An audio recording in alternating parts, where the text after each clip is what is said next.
ಹೆಣ್ಣು ಮಗುವಿನ ಸ್ಥಾನವನ್ನು ಮೊದಲು ಕುಟುಂಬದಲ್ಲಿ ನಂತರ ಸಮಾಜದಲ್ಲಿ ಹೆಚ್ಚಿಸಲು ಮತ್ತು ಬಡತನದ ರೇಖೆಗಿಂತ ಕೆಳಗಿರುವ ಕುಟುಂಬಗಳಲ್ಲಿ ಹೆಣ್ಣು ಮಗುವಿನ ಜನನ ಉತ್ತೇಜಿಸಲು 2006 ರಿಂದ 2007ನೇ ಸಾಲಿನಲ್ಲಿ ಹೆಣ್ಣು ಮಕ್ಕಳ ರಕ್ಷಣೆಗೆ ಭಾಗ್ಯಲಕ್ಷ್ಮಿ ಎಂಬ ಹೊಸ ಯೋಜನೆಯನ್ನು ರೂಪಿಸಿದೆ. ಈ ಯೋಜನೆಯ ಆಂತರಿಕ ಸೌಲಭ್ಯವನ್ನು ಹೆಣ್ಣು ಮಗುವಿಗೆ ಅದರ ತಾಯಿ ತಂದೆ ಪೋಷಕರ ಮೂಲಕ ಕೆಲವು ನಿಬಂಧನೆಗಳನ್ನು ಪೂರೈಸಿದಲ್ಲಿ ನೀಡಲಾಗುವುದು.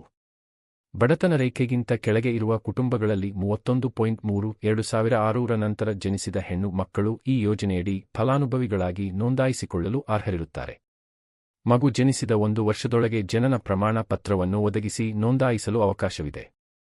ಯೋಜನೆಯ ಸೌಲಭ್ಯಗಳನ್ನು ಬಡತನ ರೇಖೆಗಿಂತ ಕೆಳಗೆ ಇರುವ ಕುಟುಂಬದ 2 ಹೆಣ್ಣುಮಕ್ಕಳಿಗೆ ಸೀಮಿತಗೊಳಿಸಲಾಗಿದೆ. ಫಲಾನುಭವಿ ಹೆಣ್ಣುಮಗುವಿನ ತಂದೆ ಅಥವಾ ತಾಯಿ ಶಾಶ್ವತ ಕುಟುಂಬ ಯೋಜನೆಯನ್ನು ಅಳವಡಿಸಿಕೊಂಡಿರತಕ್ಕದ್ದು ಮತ್ತು ಕುಟುಂಬದಲ್ಲಿ ಮಕ್ಕಳ ಸಂಖ್ಯೆ 3ಕ್ಕಿಂತ ಹೆಚ್ಚಿಗೆ ಇರಬಾರದು. ನೋಂದಣಿ ನಂತರ ಹಾಗೂ ಪೂರ್ಣ ಪರಿಶೀಲನೆ ನಂತರ ಪ್ರತಿ ಫಲಾನುಭವಿಗೆ ರೂ. 10,000ಗಳನ್ನು ಆಯ್ಕೆಯಾದ ಪಾಲುದಾರ ಹಣಕಾಸು ಸಂಸ್ಥೆಯಲ್ಲಿ ನಿಶ್ಚಿತ ಠೇವಣಿಯನ್ನು ಇಡಲಾಗುತ್ತದೆ. ಪಾಲುದಾರ ಹಣಕಾಸು ಸಂಸ್ಥೆಯು ಹೆಣ್ಣುಮಗುವಿನ ಹೆಸರಿನಲ್ಲಿ ಇಟ್ಟ ರೂ. 10,000ಗಳ ಠೇವಣಿಯ ಮೇಲಿನ ಆದಾಯವನ್ನು ಗರಿಷ್ಠಗೊಳಿಸಿ ಠೇವಣಿ ಹಣವನ್ನು ಬಡ್ಡಿ ಸಮೇತವಾಗಿ ಫಲಾನುಭವಿಗಳಿಗೆ 18 ವರ್ಷಗಳು ಪೂರ್ಣಗೊಂಡ ನಂತರ ದೊರಕಿಸಿಕೊಡುತ್ತದೆ. ರೂ. 34,751ನ್ನು ಮೊದಲ ಮಗುವಿಗೆ ಮತ್ತು ರೂ. 40,918ನ್ನು ಎರಡನೇ ಮಗುವಿಗೆ ನೀಡಲಾಗುತ್ತದೆ. ಫಲಾನುಭವಿಗೆ ವಿದ್ಯಾರ್ಥಿ ವೇತನ, ವಿಮೆ ಸೌಲಭ್ಯ ಮುಂತಾದ ಮಧ್ಯಂತರ ಸಂದಾಯಗಳನ್ನು ಯೋಜನೆಯಡಿ ತಿಳಿಸಲಾದ ಅರ್ಹತೆ ಮಾನದಂಡಗಳನ್ನು ಪೂರೈಸುತ್ತಿದ್ದಲ್ಲಿ ನೀಡಲಾಗುವುದು. ಹೆಣ್ಣು ಮಗು ಕಾಯಿಲೆ ಬಿದ್ದಲ್ಲಿ ಆರೋಗ್ಯ ವಿಮೆ ಸೌಲಭ್ಯವನ್ನು ಗರಿಷ್ಠ ರೂ. 25,000ರವರೆಗೆ ನೀಡಲಾಗುವುದು. ವಿಮಾದಾರರು ಸ್ವಾಭಾವಿಕ ಸಾವು ಹೊಂದಿದಲ್ಲಿ ರೂ. 42,500 ವಿಮೆಹಣ ಒದಗಿಸಲಾಗುವುದು. ವಿಮಾದಾರರು ಅಪಘಾತದಿಂದ ಸತ್ತರೆ ರೂ. 1,00,000 ವಿಮೆಹಣವನ್ನು ಕುಟುಂಬಕ್ಕೆ ನೀಡಲಾಗುವುದು. ಅರ್ಹತೆ ಅಂಶಗಳು: ಮಗುವಿನ ಜನನವನ್ನು ಕಡ್ಡಾಯವಾಗಿ ನೋಂದಣಿ ಮಾಡಬೇಕು. ಮಗುವಿಗೆ ಆರೋಗ್ಯ ಇಲಾಖೆಯ ಕಾರ್ಯಕ್ರಮದಂತೆ ರೋಗನಿರೋಧಕ ಹಾಕಿಸಿರಬೇಕು. ಅಂಗನವಾಡಿ ಕೇಂದ್ರಕ್ಕೆ ನೋಂದಣಿಯಾಗಿರಬೇಕು. ಶಿಕ್ಷಣ ಇಲಾಖೆಯ ನೋಂದಾಯಿತ ಶಾಲೆಗಳಲ್ಲಿ ಮಗುವನ್ನು ಶಾಲೆಗೆ ದಾಖಲಿಸಿರಬೇಕು. ಮಗು ಬಾಲಕಾಮರಿಗಳಾಗಿರಬಾರದು. 18 ವರ್ಷ ಪೂರ್ಣಗೊಳ್ಳುವವರೆಗೆ ವಿವಾಹ ಆಗಿರಬಾರದು. ಈ ಯೋಜನೆಯನ್ನು ಭಾರತೀಯ ಜೀವ ವಿಮೆ ಕಾರ್ಪೊರೇಷನ್ ಭಾರತದ ಸಹಯೋಗದೊಂದಿಗೆ ಅನುಷ್ಠಾನ ಮಾಡಲಾಗುತ್ತಿದೆ. ಫಲಾನುಭವಿಯು ಕಡ್ಡಾಯವಾಗಿ 8ನೇ ತರಗತಿಯಲ್ಲಿ ಉತ್ತೀರ್ಣವಾಗಿರತಕ್ಕದ್ದು.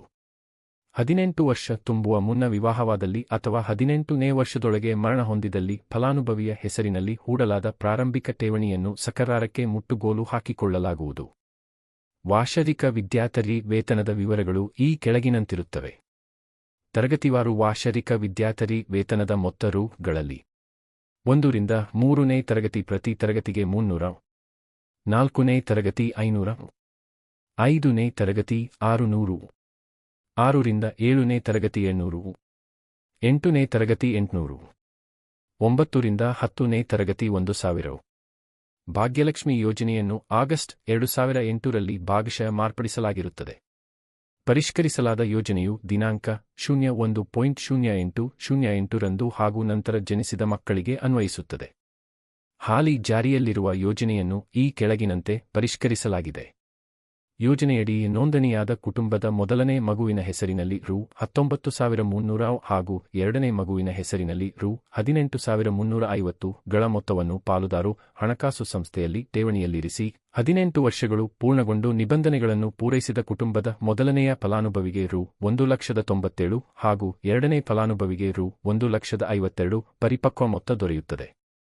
ಫಲಾನುಭವಿಯು 15 ವರ್ಷ ತಲುಪಿದ ನಂತರ 10ನೇ ತರಗತಿಯಲ್ಲಿ ಉತ್ತೀರ್ಣನಾಗಿ ಮುಂದಿನ ವಿದ್ಯಾಭ್ಯಾಸವನ್ನು ಕೈಗೊಳ್ಳಲು ಆಸಕ್ತಿಯಿದ್ದಲ್ಲಿ ಬಾಂಡನ್ನು ಅಂಗೀಕೃತ ಬ್ಯಾಂಕುಗಳಲ್ಲಿ ಅಡಮಾನವಿರಿಸಿ ಗರಿಷ್ಠ ರೂ. 50,000ಗಳವರೆಗೆ ಸಾಲವನ್ನು ಪಡೆಯಬಹುದಾಗಿರುತ್ತದೆ. ಫಲಾನುಭವಿಯ ತಂದೆ ತಾಯಿ ಪೋಷಕರ ಗ್ರಾಮೀಣ ಭೂರಹಿತ ಕುಟುಂಬಕ್ಕೆ ಸೇರಿದ್ದಲ್ಲಿ ಜನಶ್ರೀ ಬೀಮಾ ಯೋಜನೆಯಡಿಯಲ್ಲಿ ವಿಮೆ ಸೌಲಭ್ಯ ಪಡೆಯಲು ಅರ್ಹರಾಗಿರುತ್ತಾರೆ. ವಿದ್ಯಾರ್ಥಿ ವೇತನ ಹಾಗೂ ವೈದ್ಯಕೀಯ ವಿಮಾ ಸೌಲಭ್ಯಗಳನ್ನು ಕೈಬಿಡಲಾಗಿದೆ.